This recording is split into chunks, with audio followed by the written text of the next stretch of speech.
Muy buen día para todos. Este es el video tutorial de introducción al tema de campo magnético terrestre, último laboratorio que tenemos. Vamos a iniciar entonces con la parte de motivación al curso. Todos hemos jugado alguna vez con brújulas, con imanes, incluso nos han hablado de motores, pero estos motores son muy útiles en nuestra vida diaria y hay que ser conscientes de ello. Por ejemplo, estos son utilizados en los vibradores de nuestros celulares, en ventiladores y en muchos otros electrodomésticos que tienen un movimiento. También son utilizados para guiar a animales de la naturaleza, como es el caso de las aves, el caso de mamíferos, langostas o incluso anfibios, como el caso de las tortugas, o incluso también se ve efecto magnético en orientación de bacterias, para equipos de diagnóstico médico y también para transporte masivo, como es el caso de los trenes de alta velocidad por levitación magnética. A través de la historia, esto empezó en una región de Asia Menor llamada Magnesia. Luego vinieron los chinos, a quienes se les atribuye el descubrimiento de la brújula y el campo magnético terrestre. Luego apareció entonces Oester, quien relacionó los fenómenos magnéticos con las corrientes que circulan por un circuito. Luego entonces aparecieron Ampère, Faraday y Maxwell, que también hicieron sus aportes, pero son entonces los chinos y los descubrimientos de Oester los que nos van a servir para este último laboratorio. Basándonos entonces en el descubrimiento de Oester, tenemos entonces que las corrientes son fuentes de campo magnético, y al cual, si le ponemos una corriente de prueba, la corriente de prueba experimentará una fuerza magnética. Estudiamos entonces quiénes son esas fuentes de campo magnético a través de las corrientes. Sabemos entonces, recordemos que las corrientes es el flujo de carga en un tiempo determinado a través de un material, y que nosotros conocemos como fuentes de campo magnético a imanes, incluso el campo magnético terrestre.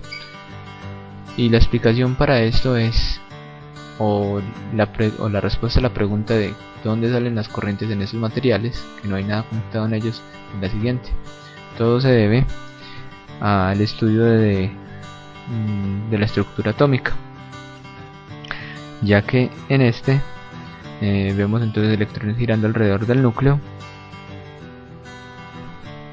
y estos van a generar entonces un momento dipolar magnético.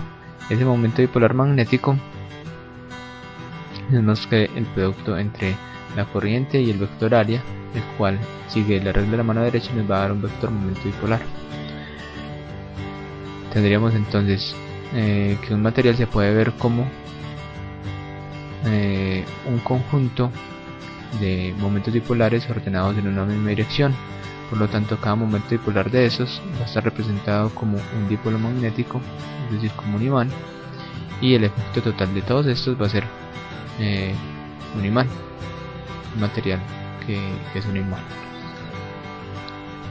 Por lo tanto, entonces la punta de estos imanes se pueden ver como unos dipolos, como pequeños dipolos, los cuales están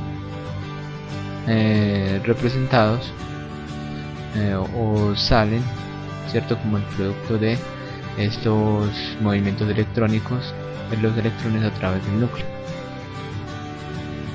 Y entonces la explicación de por qué la Tierra tiene un campo magnético es porque tiene un núcleo fundido de hierro, y por el movimiento de la Tierra estos están girando, y ese movimiento también entonces lo hace el núcleo fundido de la Tierra, y se generan estas líneas de campo magnético.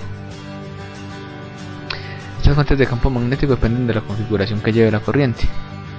Por lo tanto, tendríamos entonces un campo magnético para un hilo finito, campo magnético para una configuración de corriente de un anillo, para unir infinito tendríamos esta expresión de campo magnético, para un solenoide tendríamos esta expresión para campo magnético y esta para un toroide. Por lo tanto, entonces ese campo magnético depende de la corriente y de la forma que lleva ese circuito por el cual está circulando la corriente. En el laboratorio nosotros utilizamos para medir campo eléctrico multímetros y utilizamos la semilla para ver la forma de las líneas de campo. También existe equipo especializado para medir campos eléctricos. Haciendo una analogía con esto, para campos magnéticos vamos a utilizar entonces la brújula para medir intensidad de campo magnético, y vamos a utilizar limadura de hierro para ver entonces la forma de las líneas de campo. Ahora vamos a concentrarnos entonces en quiénes son esas corrientes de prueba para detectar una fuerza magnética, es decir, los efectos que hay en la materia. Esas corrientes de prueba de la materia es un estudio igual que lo acabamos de hacer en los imanes. La explicación se debe a la estructura atómica, en la cual los electrones giran alrededor del núcleo. Se va a generar entonces un momento dipolar magnético, el cual se representa como un dipolo magnético, es decir, como un pequeño imán para cada núcleo atómico. Por lo tanto, la materia se ve como un conjunto de dipolos desordenados, al cual cuando se le aplica un campo externo con un imán, el cual podría ser un imán, estos dipolos magnéticos de la materia se van a alinear con de tal forma que polos opuestos repelen y polos opuestos atraen y polos iguales repelen. Pues acá vemos negro con blanco atrae, polos opuestos, es decir, norte es el negro, sur es el blanco, y acá vemos entonces que norte con sur se atraen.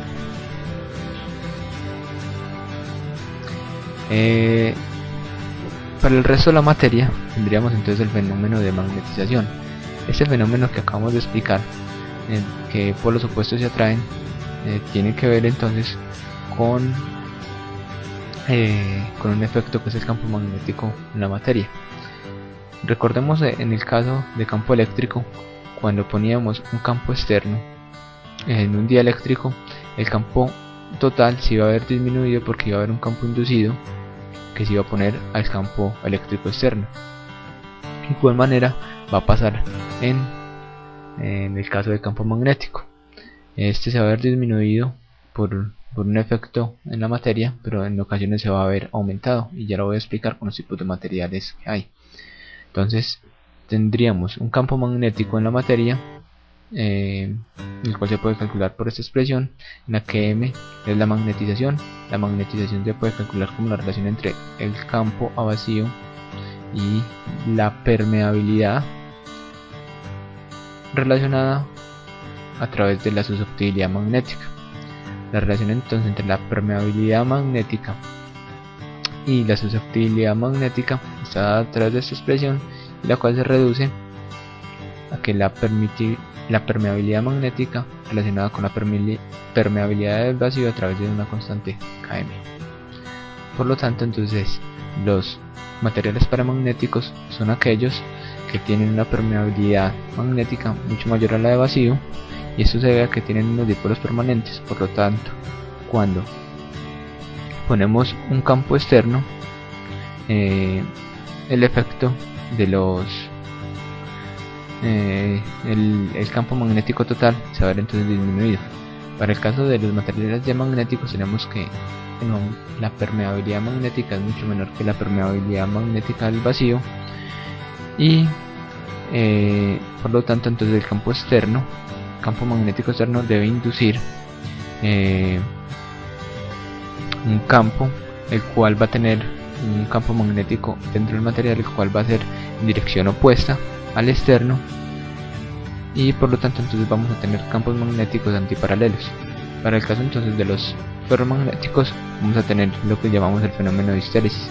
En los ferromagnéticos vamos a poder identificar algo que se llaman dominios magnéticos, los cuales están altamente interactuando con sus vecinos, con sus dipolos vecinos, lo cual cuando están sumergidos en un campo magnético externo hay un alineamiento de esos dipolos mucho más fuerte, por lo tanto ayuda al campo magnético externo.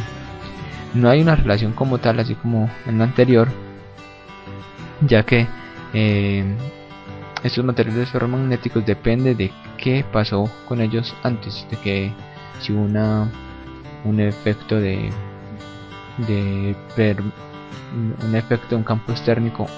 un campo externo anterior a este.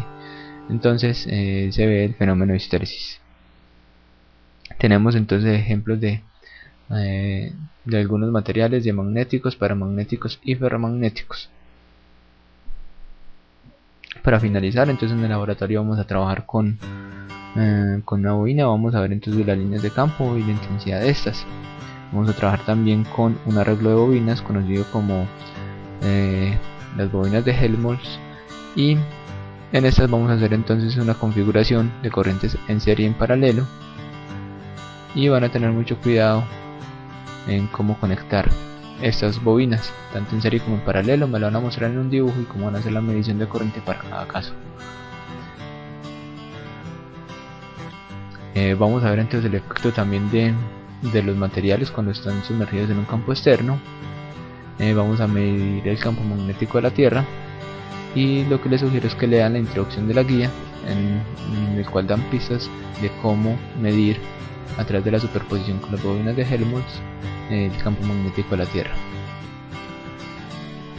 Me deben llevar entonces en una hoja de cuaderno el plan que tienen para realizar las actividades 1, 2 y 3 con las preguntas de ayuda y con lo que acabamos de ver. Les recojo y les subo punto 3 del trabajo experimental. Deben identificar qué es lo que pueden medir y cómo van a desarrollar las actividades. Además de eso, deben tener mucho cuidado con la medición de la corriente y las precauciones para medirla. Deben agregar estas mediciones de corrientes, estos dibujos, en el plan, en el que me muestren en cada caso del punto 2, en los arreglos en serie en paralelo de las bobinas de Helmholtz, cómo van a medir corriente. No es más por hoy, muchos éxitos.